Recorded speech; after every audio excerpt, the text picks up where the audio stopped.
Greenpoison finally brings untethered jailbreaks to iOS 4.2.1. Verizon iPhone 4 pre-orders gone almost as soon as they started, and everything points out to Verizon's network being lame on the iPhone. All this and more coming up right now.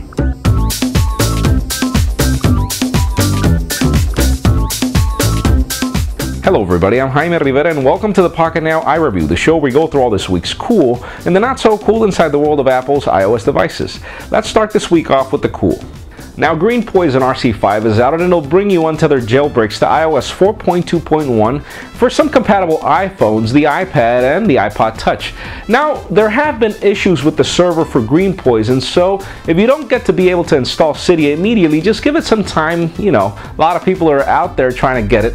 And well, if you're relying on ultrasnow to unlock your phone, remember that upgrading to iOS 4.2.1 will pretty much leave you with a new baseband and not able to unlock your phone. So proceed with caution and just do it if you really know what you're doing.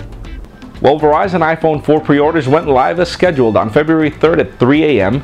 and well, they crashed 5 minutes later and they pretty much sold out 2 hours later. These are record sales for Verizon, and what's cooler is even having these devices already shipped to users, at least some of them. Really good performance. Next up would be getting more coffee and waiting for February 9th or making lines on February 10th. So far so good. How many of you stayed up all night? I know I did.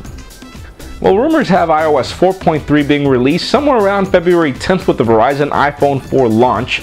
Others say February 14th for the iPhone and iPod Touch, somewhere in April for the iPad and iPad 2 if it ever comes out.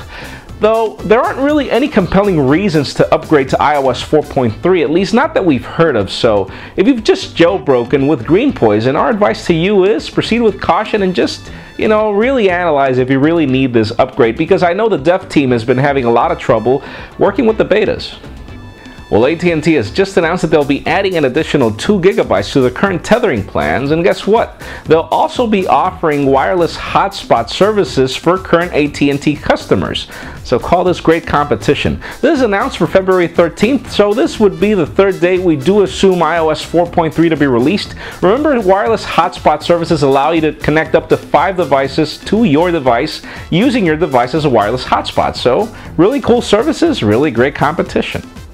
And well, if you plan to be part of the group of people that'll be making lines on February 10th for the Verizon iPhone 4 launch, just as an FYI, remember they'll also be selling the device at Best Buy. So you might want to try diluting the lines and going to Best Buy, though we don't know who's going to have more devices or if they're even going to meet demands considering the current performance for the pre-orders. So let's see what happens.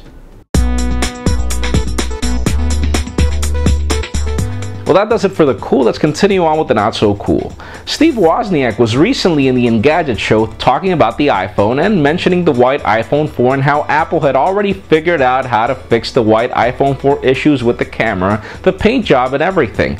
Now, the uncool part is having Wozniak eventually pull his comments back and saying they were just part of rumors. So, not really sure if the white iPhone is anything other than part of our imagination lately.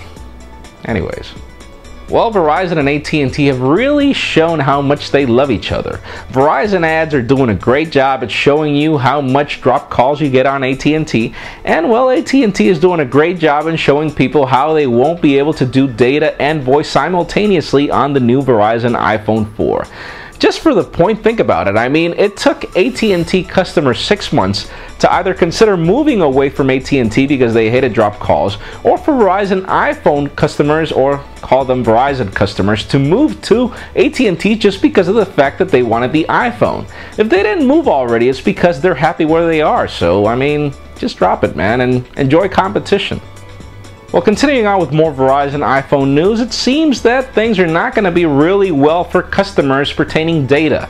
It seems that they'll only be able to download up to 1.2, 1.0 megabps down and up to 0.5 up, as opposed to current At&t customers that get 3.3, 3.5 megabps down and up to 1.3 up. Not really sure what Verizon's planning to do with their network to be able to support iPhone customers.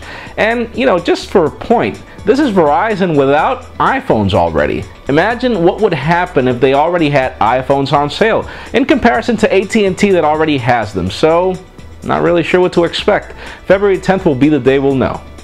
Well, the Sony Reader iOS application was recently pulled from the App Store for selling books within the application without giving Apple the 30% cut.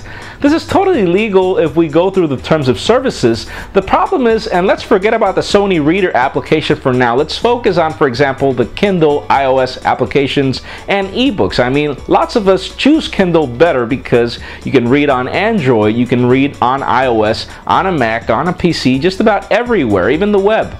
And you can't do that with iBooks. So what would happen with, ebooks and other services that get sold within applications, like for example CDO magazines and everything, even games? So we'll see what happens with Apple. This is really not good because obviously ebooks will get more expensive, or they'll probably get pulled and I'm not going to be able to read them on my iPad. So not really good news.